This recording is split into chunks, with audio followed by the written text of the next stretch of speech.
Hello students, नमस्कार। कैसे हैं आप सब?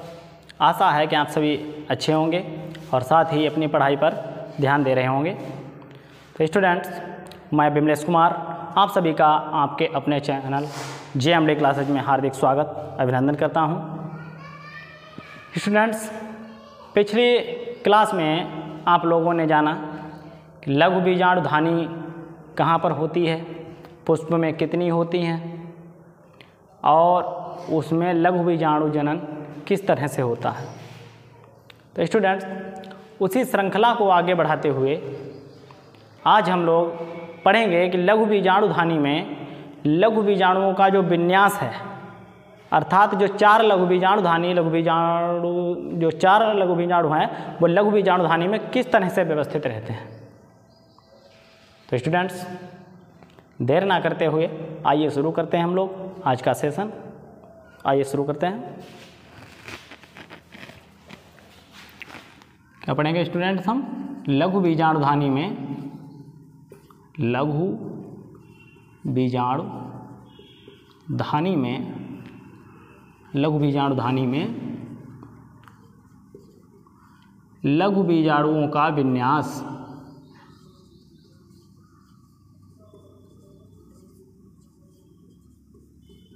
लघु बीजाणुओं का विन्यास।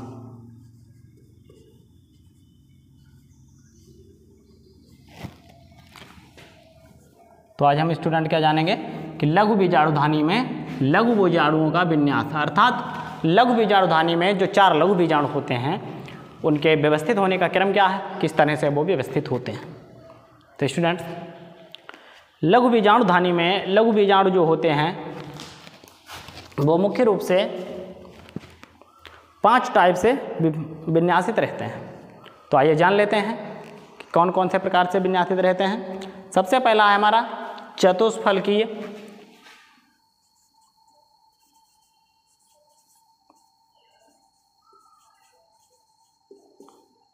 चतुष्फलकीय, ठीक है स्टूडेंट।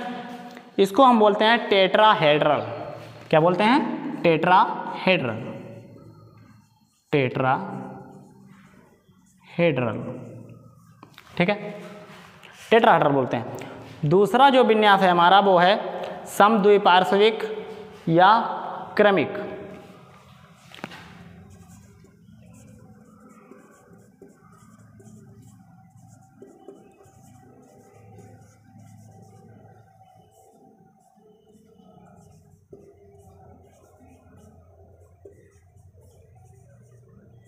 समद्विपार्श्विक या क्रमिक, इसको हम अंग्रेजी में बोलते हैं आइसोबाइलेटरल।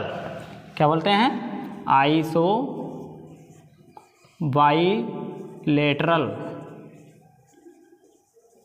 आइसोबाइलेटरल बोलते हैं, ठीक है। तीसरा प्रकार स्टूडेंट्स हमारा है क्रॉसित।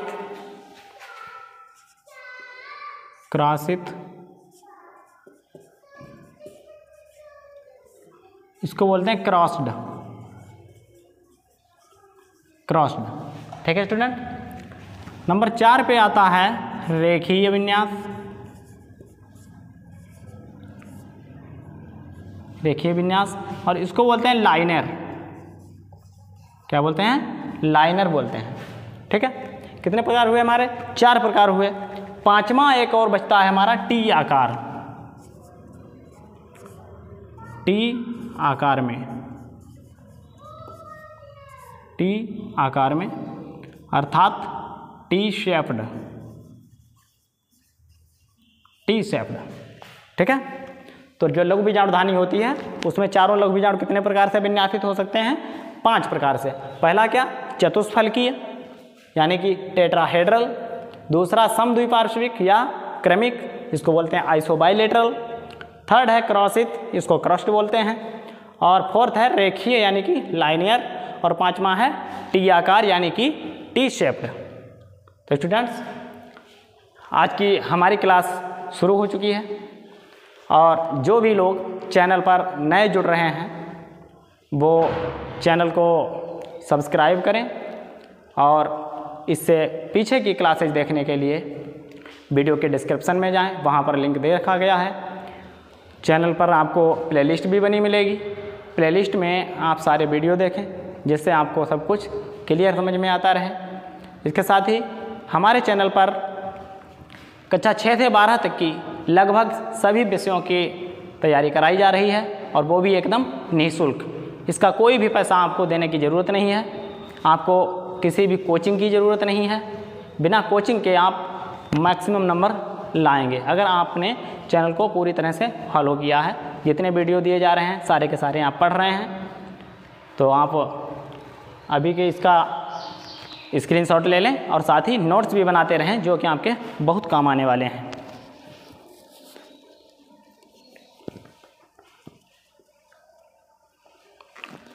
तो मैं आशा करता हूँ कि आप लोगों ने स्क्रीनशॉट ले लिया होगा। तो आइए इसको अब हटाते हैं।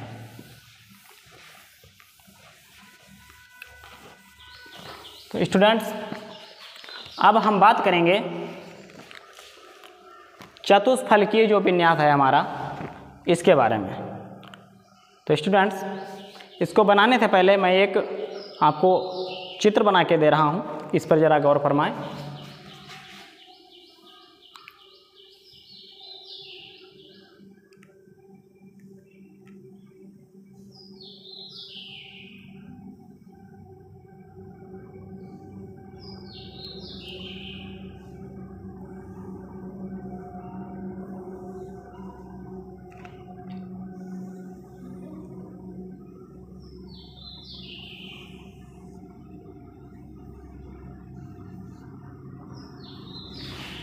स्टूडेंट्स, ये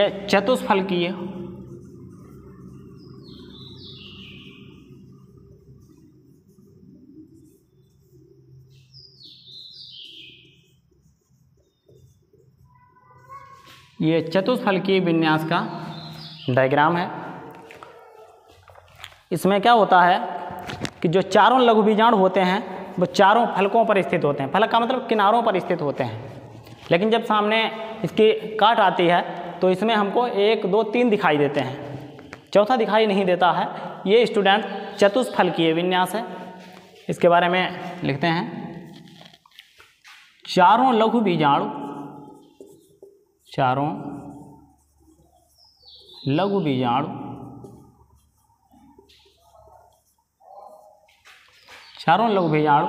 चारों फलकों पर, कहाँ पर? चारों फलकों पर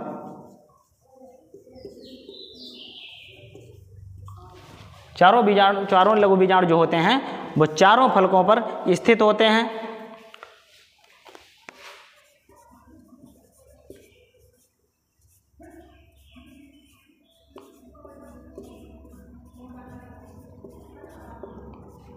और इस प्रकार का विन्यास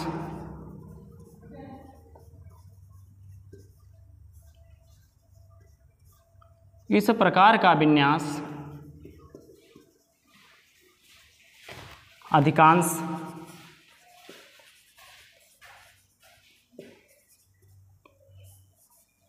द्विबीजपत्री पादपों में मिलता है।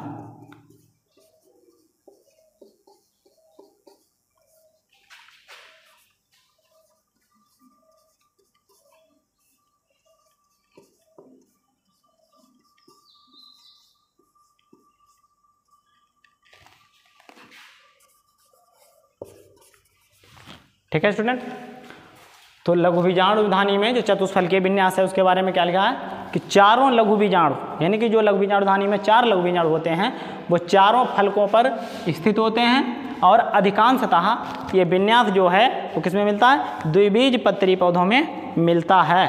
ठीक है, दूसरा लिख लेते हैं। दूसरा था हमारा समद्विपार्श्विक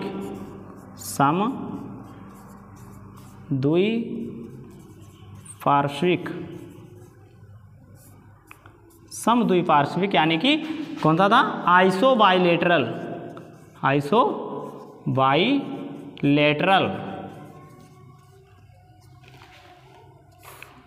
क्या हेडिंग पड़ेगी हमारी? आइसोबाइलेटरल। ठीक है, इसका भी मैं डायग्राम बनाऊंगा।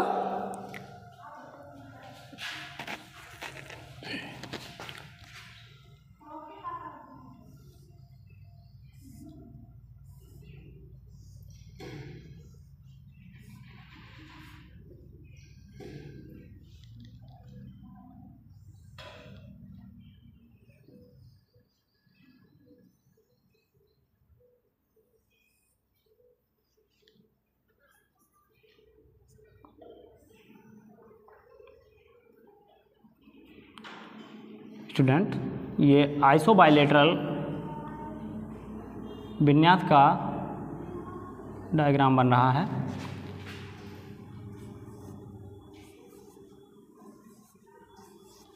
ठीक है, देखिए इसमें जब हम सामने से देखते हैं या इसकी जो काट दिखाई देती है तो उसमें चारों लघु बीजाणु जो हैं वो स्पष्ट दिखाई देते हैं क्योंकि एक ही तल में होते हैं। ठीक है, तो इसके बारे में भी आइए लिखते हैं।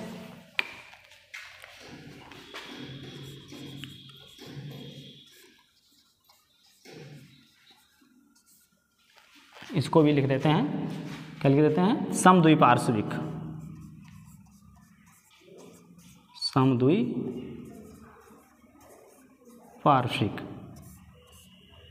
ये समद्विपार्श्विक विन्यास है।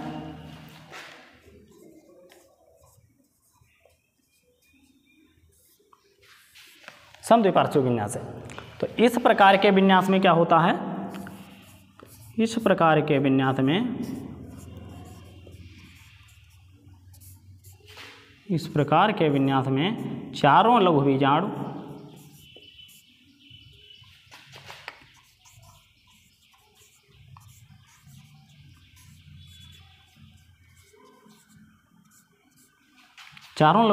एक ही तल में स्थित होते हैं।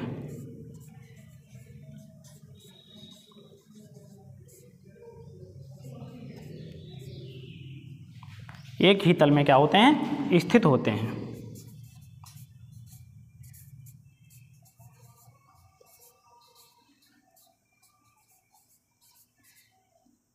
एक ही तल में स्थित है।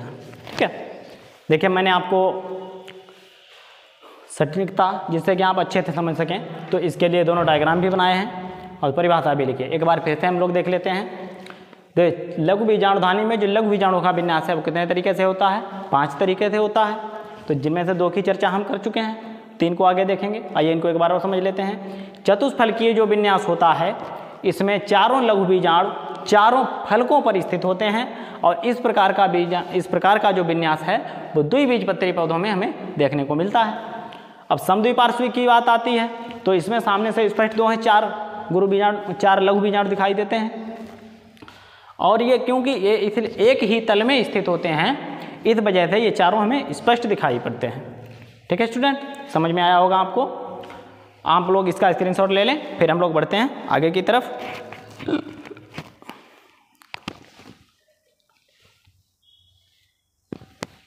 एक बात तो बताना भूल गए, ये किसमें पाया जाता है स्टूडेंट? ये पाया जाता है एक बीजपत्री पौधों में।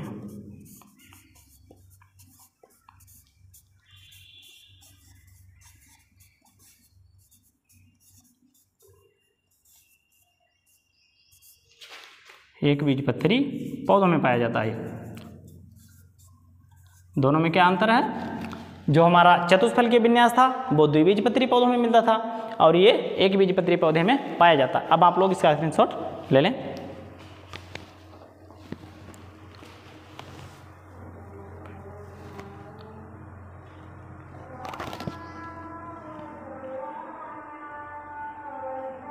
आशा करता हूँ आप लोगों ने स्क्रीनशॉट ले लिया होगा। आइए बढ़ते हैं हम अपने तीसरे पॉइंट की तरफ।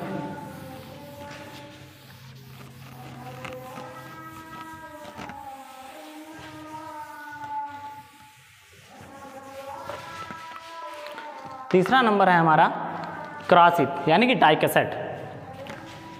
तीसरा नंबर है क्रॉसित यानी कि डाइकैसेट। डाइकैसेट, ठीक है। तो थोड़ा आँख में कुछ गिर गया है। डाइकैसेट स्पेलिंग देख लेते हैं। डाइकैसेट स्पेलिंग मिस्टेक है, डी कैसेट। अब ठीक है, तो ये क्रॉसित विन्यास क्या है?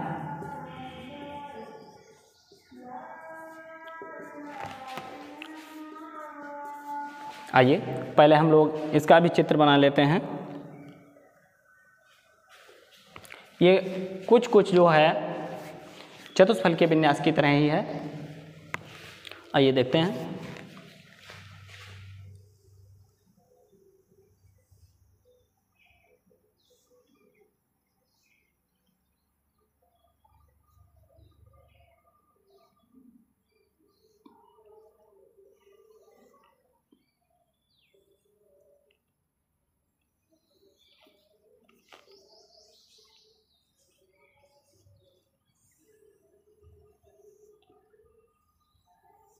ये भी इस तरह का विन्यास पाया जाता है। कौन सा? ये क्रॉसित है, ठीक है, क्रॉसित विन्यास।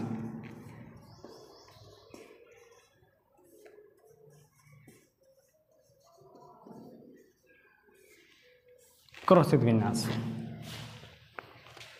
आइए इसको देख लेते हैं। इसमें जो चारों लघु बीजाणु होते हैं वो एक दूसरे से 90 डिग्री के एंगल पर व्यवस्थित होते हैं। आइए लिखते हैं, इस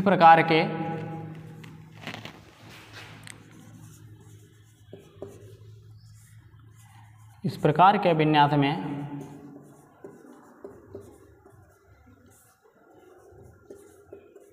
चारों लघु बीजाणु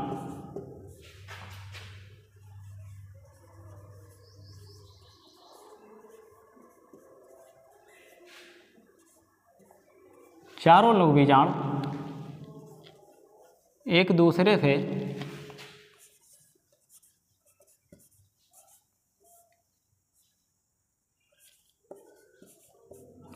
90 डिग्री के कोण पर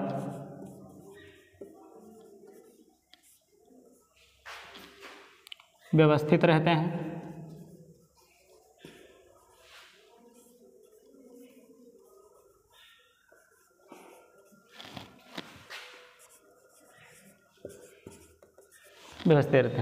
ठीक है, जो लघु बीजाणु होते हैं वो क्या होते हैं? एक दूसरे के 90 डिग्री के एंगल पर व्यवस्थित रहते हैं और ये इस प्रकार का विन्यास पाया जाता है।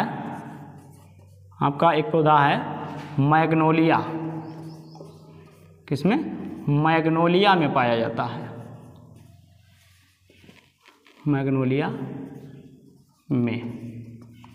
ठीक है स्टूडेंट, बात करते हैं हम लोग चौथे विन्यास की। तो चौथा विन्यास है हमारा रेखीय। कैसा? रेखीय। रेखीय मतलब लाइनर।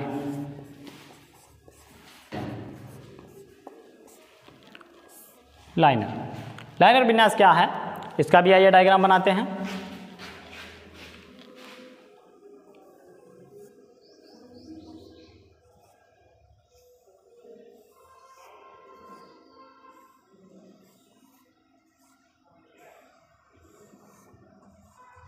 ये चारों जो लघु बीजाणु होते हैं वो एक सीधी रेखा में व्यवस्थित रहते हैं।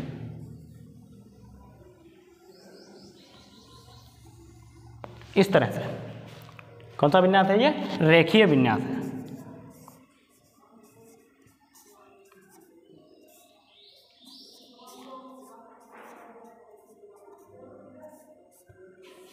रेखीय विन्यास है, ठीक है।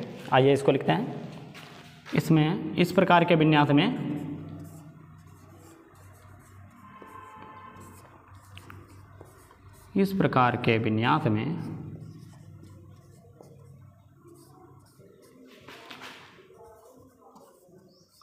चारों लघु बीजाणु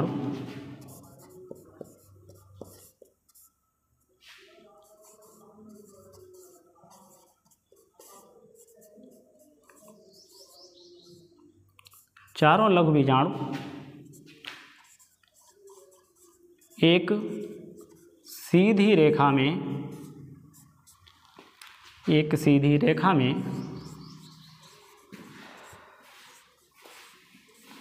व्यवस्थित रहते हैं।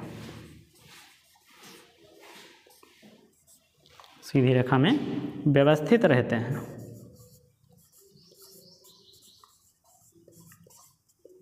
देखिए हमने क्या देखा कि लघु बीजाणुधानी में कितने लघु बीजाणु होते हैं? तो वो होते हैं 4। और ये चारों लघु बीजाणु जो होंगे वो एक सीधी रेखा में ही व्यवस्थित होते हैं और सीधी रेखा एक लाइन बनाती है, तो इसीलिए इसे हम इंग्लिश में लाइनर भी कहते हैं। ये आपका होता है, उदाहरण भी लिख लेते हैं। ये उदाहरण, इसका उदाहरण है पॉलीएंथोस्पोरियम। ठीक है, क्या उदाहरण है? पॉलीएंथस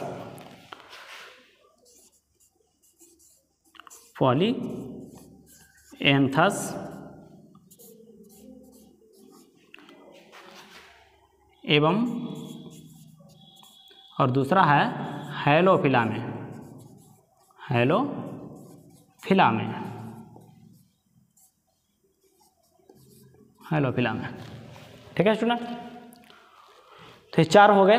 इसका आप स्क्रीनशॉट ले लें। उसके बाद हम लोग बढ़ते हैं आगे की तरफ।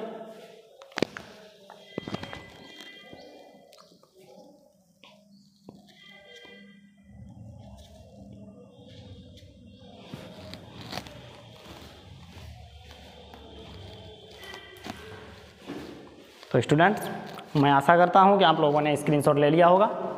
अब मैं इसको इरेज करता हूं।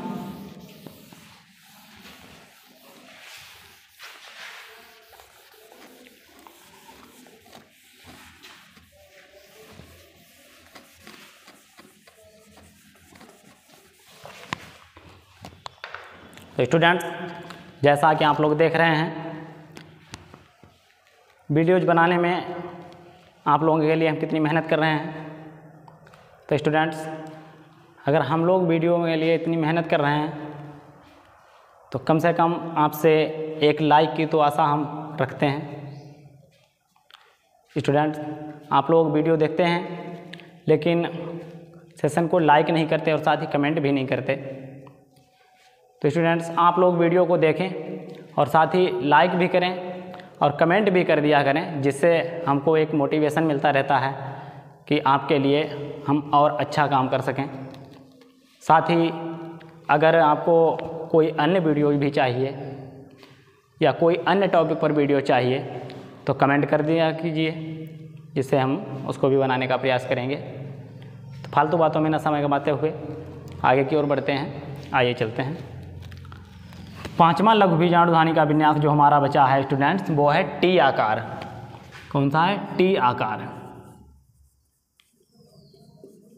टी आकार या टी शेप्ड विन्यास,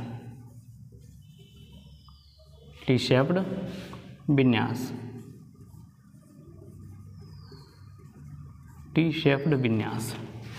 ठीक है,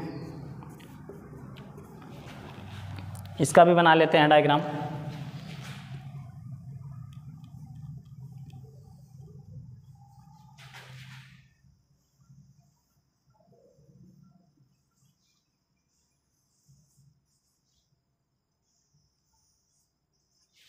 इस तरह से स्टूडेंट्स ये टी आकार का विन्यास बनता है। आप लोग देख रहे होंगे कि इसने एक टी जैसा आकार ग्रहण कर लिया है। ठीक है, इसी वजह से इसे टी आकार का विन्यास कहते हैं। आइए लिखते हैं, इस प्रकार के विन्यास में,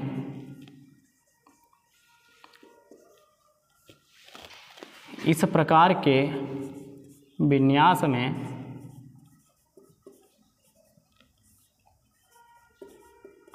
इस प्रकार के विन्यास में 2 लघु बीजाणु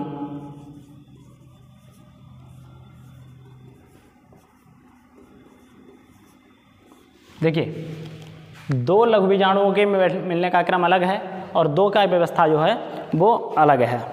ठीक है, तो 2 तो ये जो है ये अनुप्रस्थ रूप से हैं और 2 ये लंबवत हैं। तो 2 लघु बीजाणु कैसे होते हैं? अनुप्रस्थ, अनुप्रस्थ तथा 2 लघु बीजाणु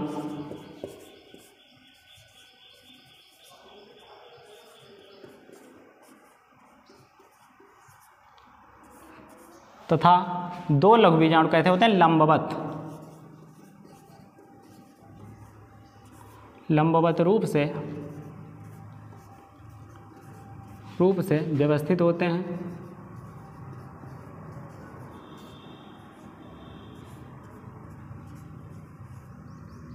व्यवस्थित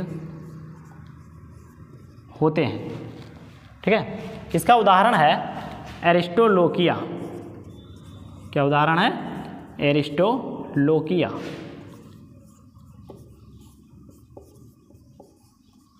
एरिस्टोलोकिया। ठीक है स्टूडेंट, आपके 5 जो विन्यास के प्रकार थे लघु बीजाणुधानी में, लघु बीजाणु किस तरह से व्यवस्थित रहते हैं, वो 5 प्रकार थे। मैंने आपको पांचों विद डायग्राम जो हैं समझाए हैं। अब स्टूडेंट्स इसके बाद हम बात करेंगे पॉलिनिया पर, ठीक है। देखिए पॉलिनिया क्या होता है, ये तो हो गया आपके बीजांडन्यास। अब पॉलिनिया की बात करेंगे।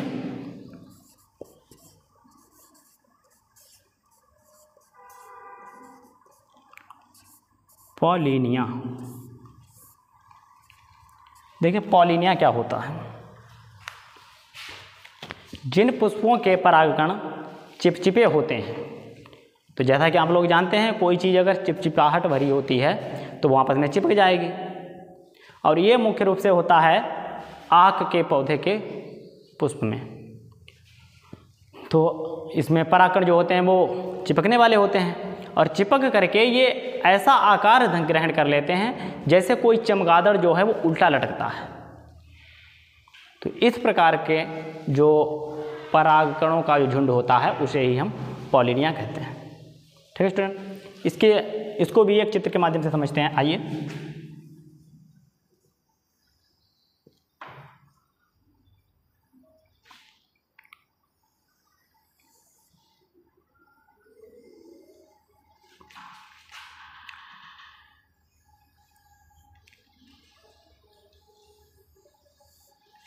तो स्टूडेंट ये है आपका पॉलिनिया, क्या है, पॉलिनिया, पॉलिनिया, ठीक है।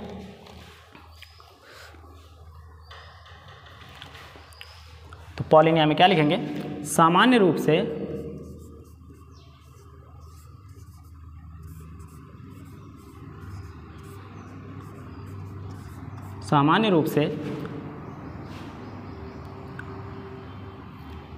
परागकण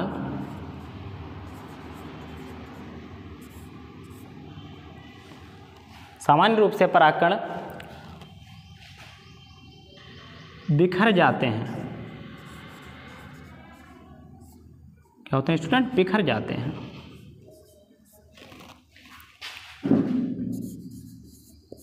बिखर जाते हैं, लेकिन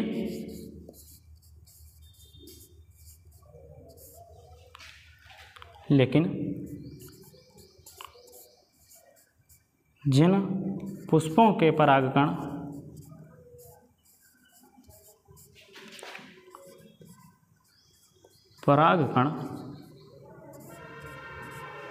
चिपकने वाले होते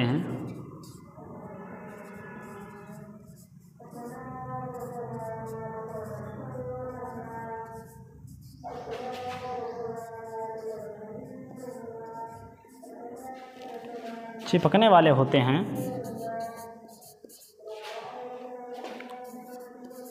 वे आपस में चिपक कर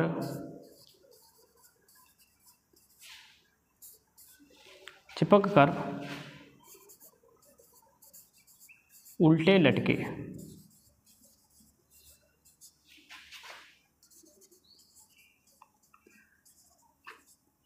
चमगादड़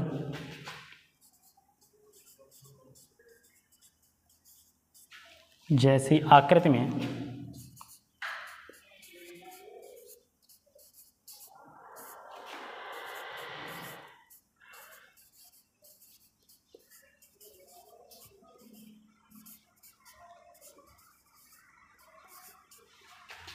व्यवस्थित हो जाते हैं, ठीक है। चमगादड़ जैसी आकृति में व्यवस्थित हो जाते हैं, जैसे हो जाते हैं।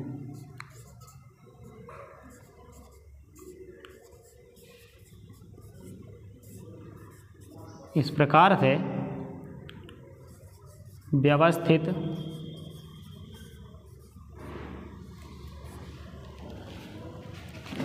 परागकणों को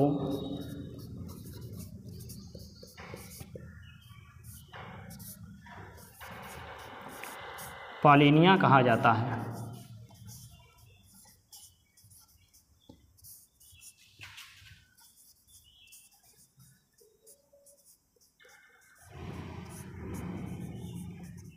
कहा जाता है।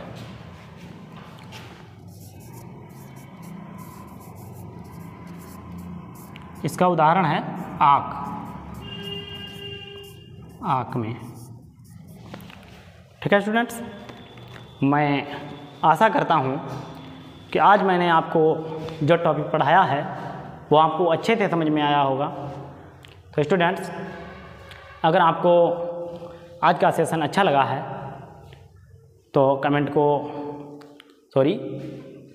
वीडियोज़ को लाइक करें और कमेंट में ज़रूर बताएं कि आज का सेशन आपको कैसा लगा। और साथ ही आपके जो मित्र पढ़ाई कर रहे हैं या रिश्तेदार पढ़ाई कर रहे हैं उनको भी इस चैनल के बारे में बताएं और उनसे भी सब्सक्राइब करने के लिए कहें। जैसा कि मैं आपको बता चुका हूँ, इस चैनल पर आपसे पढ़ाई के लिए कोई भी पैसा नहीं लिया जाता, पूरी तरह से चैनल पर दी गई वीडियोज़ फ्री हैं।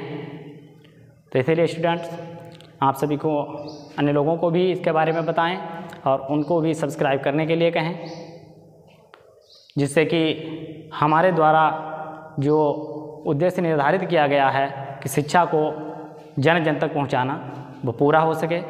तो स्टूडेंट्स, इसके साथ ही आप लोग इसका स्क्रीनशॉट ले लें और हम लोगों की मुलाकात होगी अगली क्लास में। तब तक के लिए नमस्कार, वंदे मातरम, जय हिंद। चलिए मिलते हैं हम लोग अगली क्लास में। स्क्रीनशॉट आप ले लें।